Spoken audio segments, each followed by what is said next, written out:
jawaban yang tepat. Tapi karena kebanyakan mereka itu adalah orang-orang kafir, penduduk Mekah pada waktu itu banyak yang belum beriman, maka mereka tidaknya tentu tidak seperti itu. Maka kalau mereka belum tahu jawabannya, maka sampaikan kul la asyhadu orang saya sapa yang sunni. Nabi ini berat dalam dakwahnya itu yang dihadapi adalah orang-orang jahiliyah, orang-orang yang belum mendapatkan hidayah. Mereka mendapatkan agama itu dari kakek moyang mereka, maka mereka rasanya sulit untuk meninggalkan kebiasaan-kebiasaan yang terdahulu. Maka ketika ditanyakan kepada mereka, "A'innakum latasyhaduna anna ma'allahi alihatan ukhra?" Qul la asyhadu. Katakanlah wahai Muhammad kepada penduduk Mekah, apakah sesungguhnya kalian itu menyaksikan bahwa bersama Allah itu ada Tuhan-Tuhan yang lain? Maka jawaban yang tepat adalah qul la asyhadu, saya tidak menyaksikan. Memang benar, tidak ada Tuhan yang harus kita sembah kecuali Tuhan yang Maha Kuasa. Tidak ada Tuhan yang kita mintai pertolongan, kita mintai kebutuhan kita kecuali Zat yang mampu memberikan segala sesuatunya. Tidak ada Tuhan yang pantas kita ibadahi kecuali Tuhan yang bisa mengatur semuanya hanya dengan sendirian, yaitu hanya Allah Subhanahu wa ta'ala. Orang-orang kafir, orang-orang yang belum beriman kepada Allah, mereka itu menyetarakan ataupun mereka itu membersamakan wajah asnamu allati kuntum ta'budunaha wa taquluna innaha banatullahi.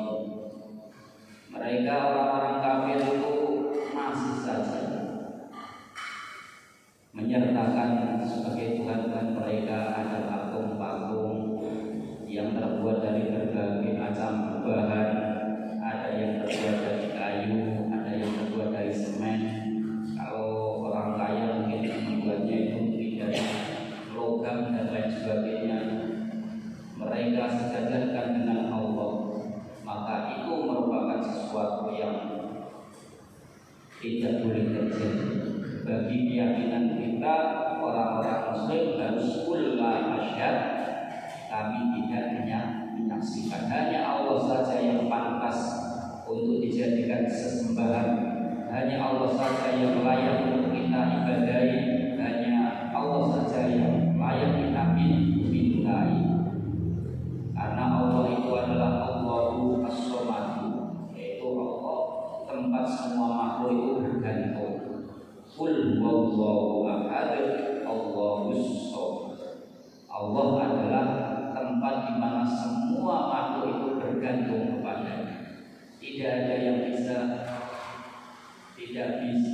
yang bisa menyelamatkan kepada penderitaan umat manusia kecuali yang bisa menyelamatkan adalah Allah Subhanahu wa ta'ala. Pokoknya semua yang dibutuhkan oleh makhluk, Allah itu telah yang mencukupi. Hanya Allah Subhanahu wa ta'ala saja. La asyhadu. Qul innama huwa ilahun wahidun. Qul ucap sapa sira Muhammad, innama huwa angin istile utawi Allah niku ilahun niku pangeran wahidun kami setunggal. Katakanlah wahai Muhammad bahwa sesungguhnya Allah itu adalah Tuhan yang satu. Ini memang perjuangannya Rasulullah SAW untuk menegakkan tauhid ini berat sekali, karena harus berhadapan dengan tradisi-tradisi orang jahiliyah yang menjadikan patung-patung itu sebagai sesembahan. Mereka mengatakan bahwa Tuhan kami banyak saja masih kurang, apalagi hanya Tuhan satu. Nah, ini untuk merubah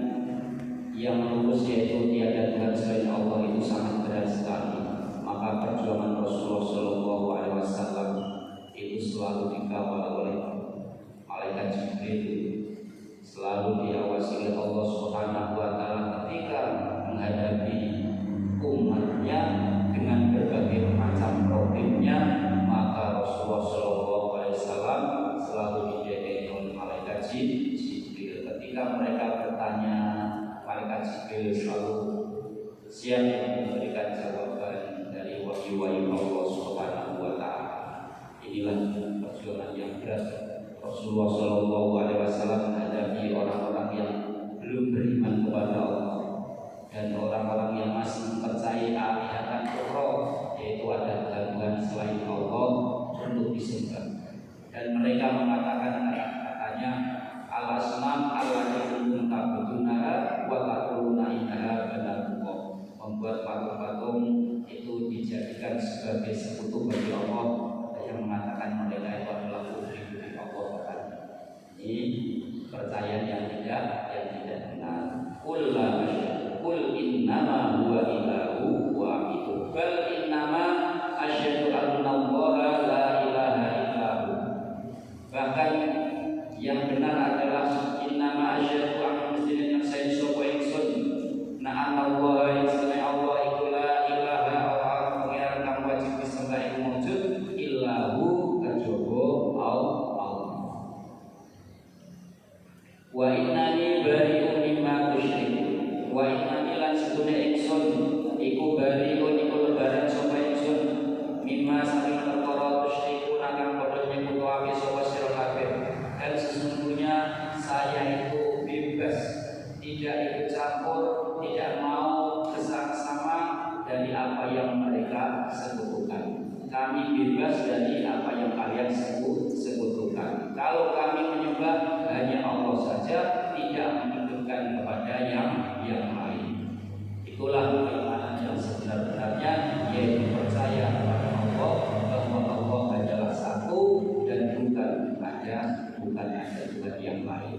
Karena termasuk dosa yang paling besar itu adalah al-isyraku billah, yaitu menyekutukan Allah Subhanahu wa taala. Dosa yang terbesar itu menyekutukan Allah. Ada dosa yang selain menyekutukan Allah yang termasuk dosa besar lagi, yaitu al-uququ bil walidaini atau al-uququ lil walidaini, berani atau durhaka kepada kedua orang tua. Itu juga termasuk dosa besar. Wa qatlun nafsil lati haramallahu illa bil haqq, membunuh badan seseorang dengan cara yang tidak benar, itu juga termasuk dosa besar. Wasyurbul khamri, dan minum arak, wazina dan zina, dan lain sebagainya. Banyak dosa-dosa besar. Tapi di antara dosa-dosa besar itu yang terbesar nomor wahid itu adalah al-isyraku billah, yaitu menyekutukan Allah. Karena di dalam Al-Quran dinyatakan bahwa innallaha la yaghfiru an yushraka bihi wa yaghfiru ma duna dzalika liman yasha. Sesungguhnya Allah itu tidak akan mengampuni kepada dosa ketika Allah itu sudah disekutukan, dan Allah akan mengampuni kepada dosa-dosa yang lain bagi orang yang dikehendaki. Innallaha la yaghfiru an yushraka bihi wa yaghfiru ma duna dzalika liman yasha. Sesungguhnya Allah itu mengampuni, sesungguhnya Allah itu tidak mengampuni kepada dosa jikalau Allah itu sudah disekutukan. Menyembah Allah tapi masih saja menyembah yang lain, ini namanya menyekutukan Allah. Meminta kepada Allah tapi juga meminta kepada yang lain, ini namanya menyekutukan Allah. Dan kepada dosa-dosa yang lain Allah itu akan mengampuni bagi orang yang dikehendaki. Dosa seberat apapun, sebesar apapun, sebanyak apapun, ibarat seperti butir-butir pasir yang ada di pesisir, seperti buih-buih yang ada di samudra, seperti daun-daun yang rontok. Itu bagi orang yang benar-benar taubat dan masukkan, maka akan diampuni oleh Allah Subhanahu wa taala. Tetapi bukan dosa yang syirik, bukan dosa yang menyekutukan Allah. Qul innama huwa ilahu wahidun. Qul innama huwa ilahu wahidun wa innani bari'un mimma tusyrikun. Katakanlah wahai Muhammad bahwa sesungguhnya Tuhan itu adalah satu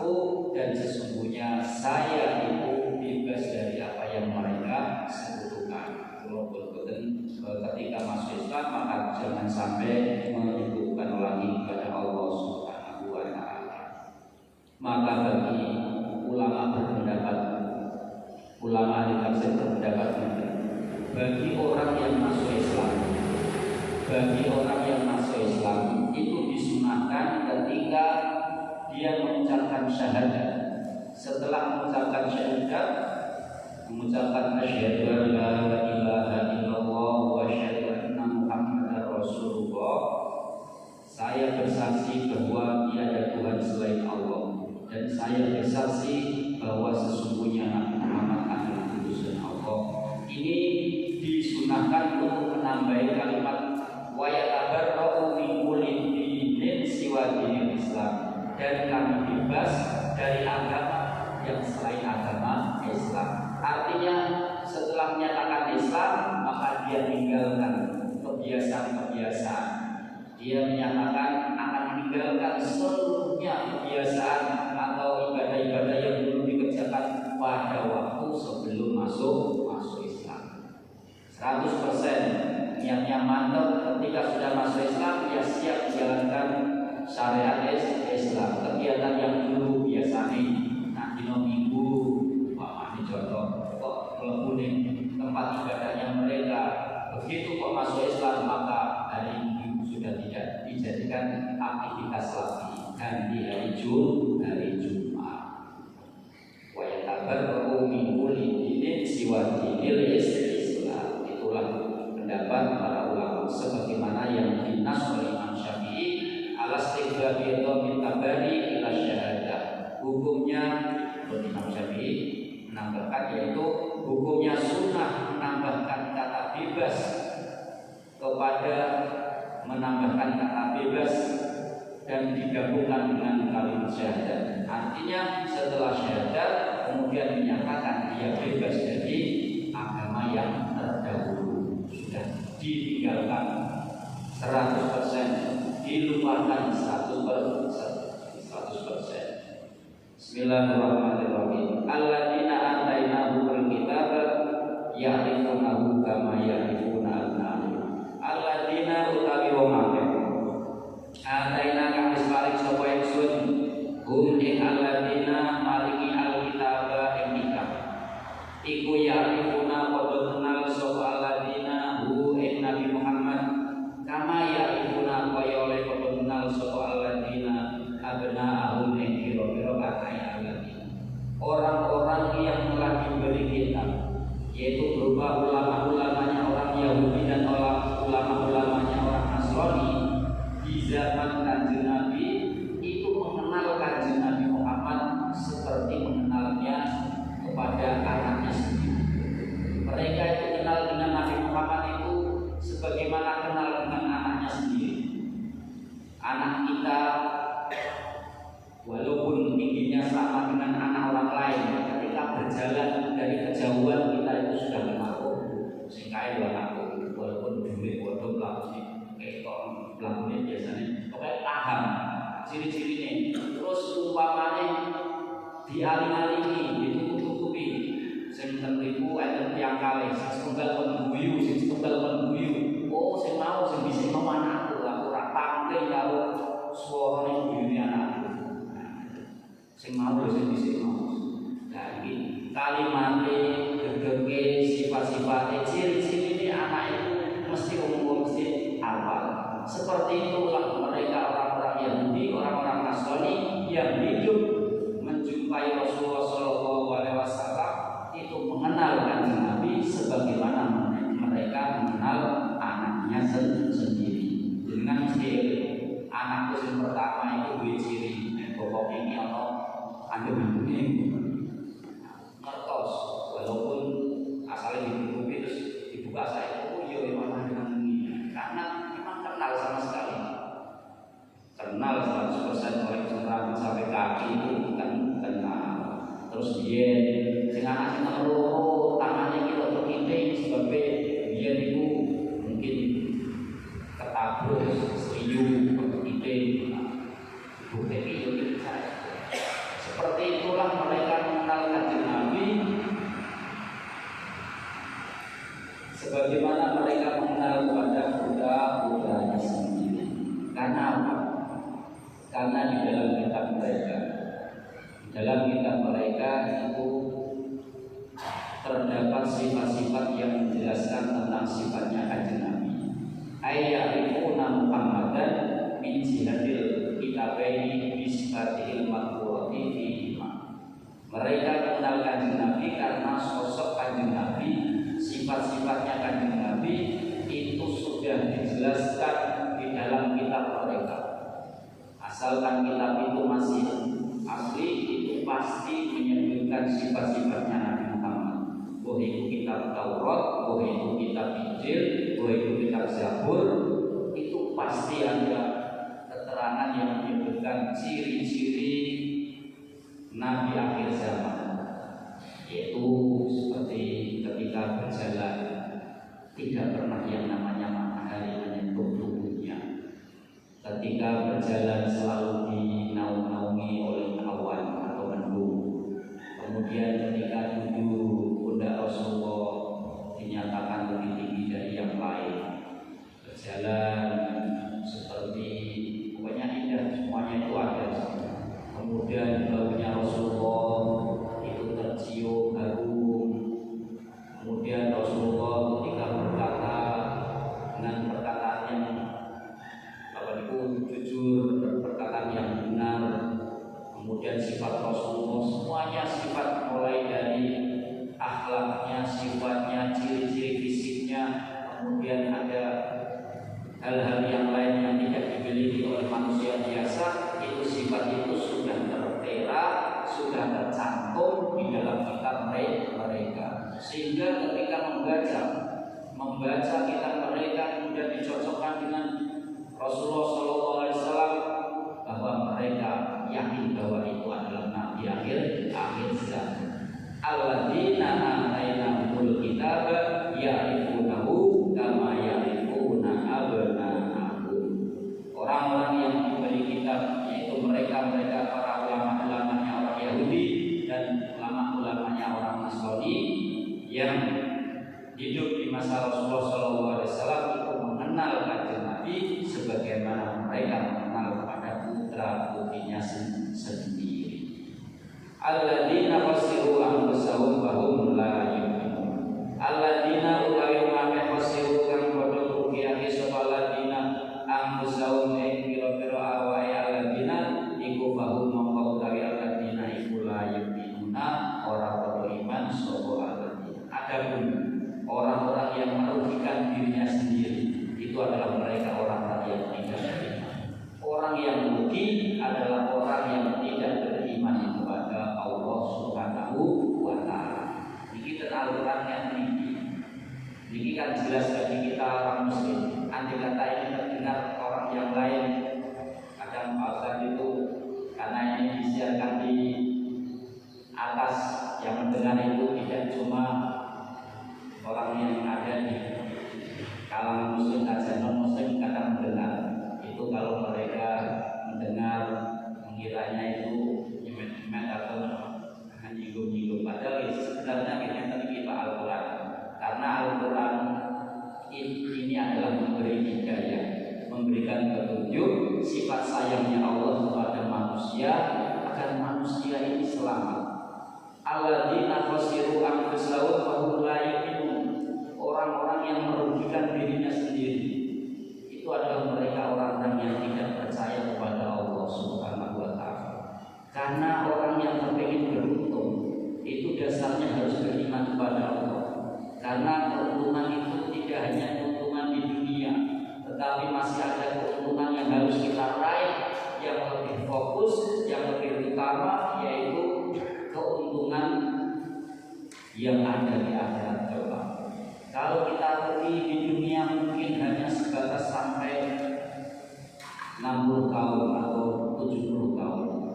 Tetapi kalau ruginya di akhirat tidak akan ada berhentinya. Tidak akan ada berhentinya. Terus abadan abidin salawas lawas. Dan ini Nabi Rasul menika maka beruntung. Kula niki nak maos boten kepengin nyinggung, Pak. Niki cuma kula terangke napa yang kita bagian agak-agak dipiro. Karena di sekitar kita memang ada yang non muslim.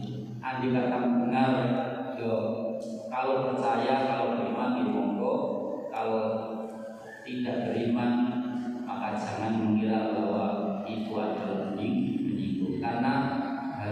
disampaikan qulil haqqo walau kana murran wa anal haqqo wa sunnati ba'ah wa anal batila wa sunnati nabah. Ya Allah, tunjukkanlah kepada kami yang benar katakan benar sehingga kami bisa mengikuti, dan yang salah katakan salah sehingga kami bisa menjauhinya. Atau sifat satu pada monggo kita tutup bagi proses kafarah majlis. Subhanallahumma wa bihamdika asyhadu an la ilaha illa anta astaghfiruka wa atubu ilaik.